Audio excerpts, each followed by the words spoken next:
1911 और 1931 में आई विनाशकारी बाढ़ों ने चीन में विकराल तबाही का मंजर पेश किया। इन प्राकृतिक आपदाओं के चलते लाखों लोगों की जानें गईं और असंख्य परिवार बेघर हो गए। इस भयावहता ने समाज के हर वर्ग को झकझोर दिया और एक ठोस समाधान की आवश्यकता को जन्म दिया। इस समस्या के समाधान के लिए श्री गॉर्जेस डैम का निर्माण 1994 में आरंभ हुआ, जो अंततः 17 वर्षों की मेहनत के बाद पूर्ण रूप से कार्यात्मक हुआ।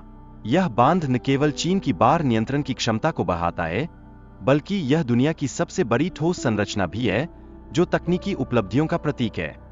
श्री गॉर्जेस डैम में स्थित पावर प्लांट, जो दुनिया का सबसे बड़ा ऊर्जा उत्पादन केंद्र है, इसमें 32 शक्तिशाली टरबाइन जनरेटर शामिल हैं। ये टरबाइन मिलकर 20,500 मेगावाट बिजली उत्पन्न करते हैं, जो देश की ऊर्जा आवश्यकताओं को पूरा करने में एक महत्वपूर्ण स्तंभ बनते हैं। इस डैम से उत्पन्न बिजली लगभग 6 करोड़ लोगों की खपत को सहजता से पूरा करती है। यह न केवल चीन के आर्थिक विकास को बढ़ावा देती है, बल्कि इसके दीर्घकालिक विकास में भी एक महत्वपूर्ण भूमिका निभाती है। दिलचस्प बात यह है कि चीन के पास दुनिया के शीर्ष 20 पावर प्लांट्स में से 9 हैं, जो इस तथ्य की पुष्टि करता है कि देश की ऊर्जा उत्पादन क्षमता अत्याधुनिक और व्यापक है। यह चीन की औद्योगिक प्रगति का एक स्पष्ट संकेत है। हालांकि बांध के निर्माण ने स्थानीय निवासियों के लिए कठिनाइयां भी पेश कीं, क्योंकि कई गांव और कस्बे जलमग्न हो गए। इस प्रक्रिया ने न केवल उनकी पारंपरिक जीवन शैली को बदल दिया, बल्कि उन्हें नए सिरे से जीवन की चुनौतियों का सामना करने के लिए मजबूर कर दिया। निर्माण प्रक्रिया के दौरान इंजीनियरों ने चतुराई से पत्थरों का उपयोग किया, जिससे पानी के प्रवाह को नियंत्रित किया जा सका।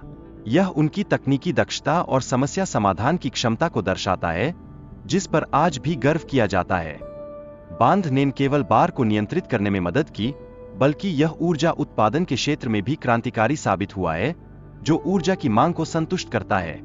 यह स्थानीय और राष्ट्रीय स्तर पर विकास का एक अभिन्न हिस्सा बन गया है। इस डैम में जहाजों के लिए विशेष क्लिप्स भी बनाए गए हैं, जो इसे अन्य डैमों से अलग बनाते हैं।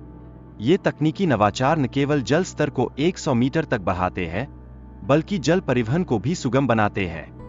हालांकि जलवायु परिवर्तन के कारण बारिश की आवृत्ति बढ़ रही है, जिससे जल स्तर में तेजी से वृद्धि हो रही है। यह एक महत्वपूर्ण चुनौती प्रस्तुत करता है, जिससे डैम की स्थिरता और सुरक्षा प्रभावित हो सकती है। बड़े डैमों का विफल होना एक सामान्य घटना बन जाती है, जो लाखों लोगों की जानें ले जा सकती है। यदि थ्री गॉर्जेस डैम में ऐसा कोई अप्रिय घटना होती है, तो यह मानव इतिहास के सबसे बड़े हादसों में से एक बन सकता है, एक ऐसा खतरा जिसकी जिम्मेदारी हम सभी को समझनी चाहिए।